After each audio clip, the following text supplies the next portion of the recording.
There is a question so simple that a child can ask it, and yet so profound that the universe has not answered it. Are we alone?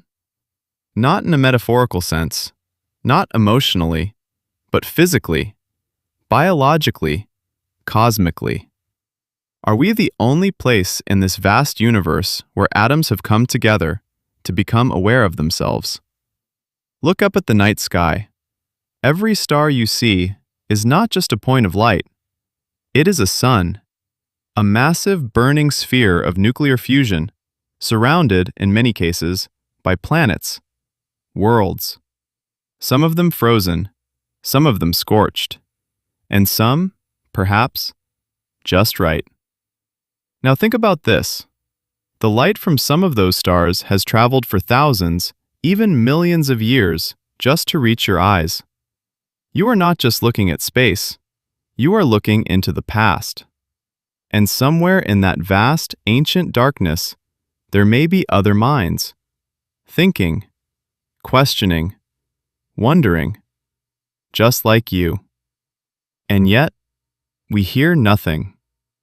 The biggest obstacle in answering this question is scale. The universe is not just big, it is absurdly big. Our galaxy, the Milky Way, contains between 100 and 400 billion stars. Let's try to understand that.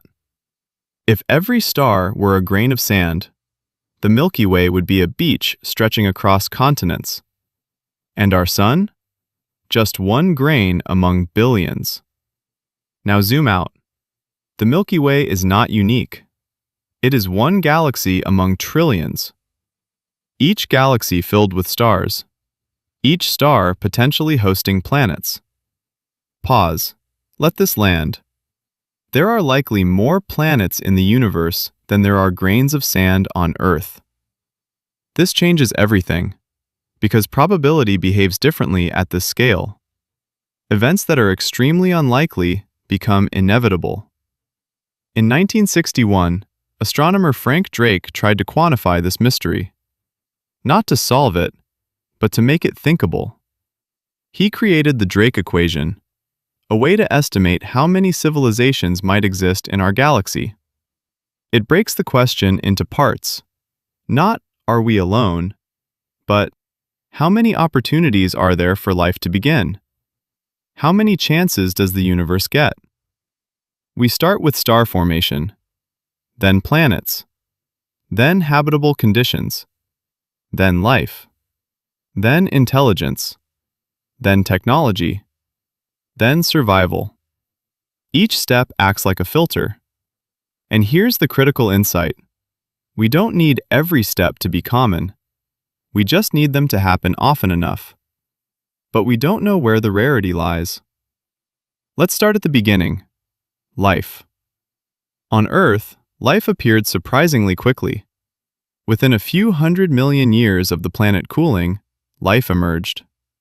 That's fast, geologically speaking, which suggests something remarkable. Life may not be rare. It may be what happens when conditions are right. Because the universe is full of the ingredients: carbon, hydrogen, oxygen, nitrogen. The chemistry of life is not unique to Earth. We've found organic molecules in deep space, in comets, in interstellar clouds, even in meteorites. Important shift in thinking. Life might not be the exception. It might be the rule. The universe may be filled with microbial life. Quiet, invisible, unnoticed. Is life itself rare? Or is intelligence the bottleneck? Or do civilizations destroy themselves before they can be discovered? The Drake equation doesn't give us an answer. It gives us a map of our ignorance. But life is not enough. The real question is intelligence. And here, the story changes. On Earth, life remained simple for billions of years. Single-celled organisms dominated almost the entire history of life. Complex life appeared late, very late. And intelligence? Even later. Humans have existed for only about 300,000 years. That's less than a blink in cosmic time. Critical realization. Evolution does not aim for intelligence.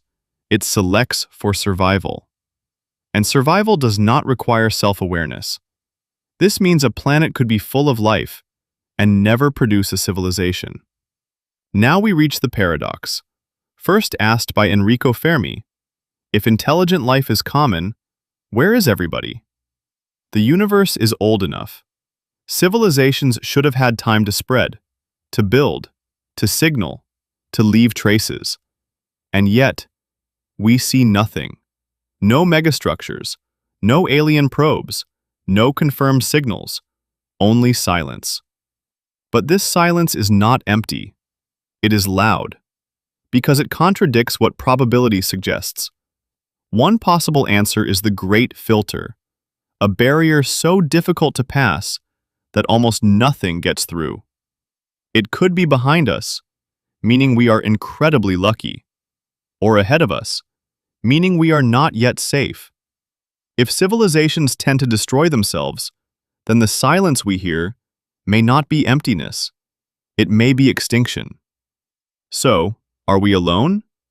We still don't know. But the question itself changes us, because if we are alone, then this, right here, is the only place in the galaxy where the universe has become aware of itself. Every thought, every idea, every moment of wonder exists only here. And that makes this fragile planet unimaginably important. And if we are not alone, then somewhere out there, another mind is looking up, asking the same question, waiting, listening, just like we are.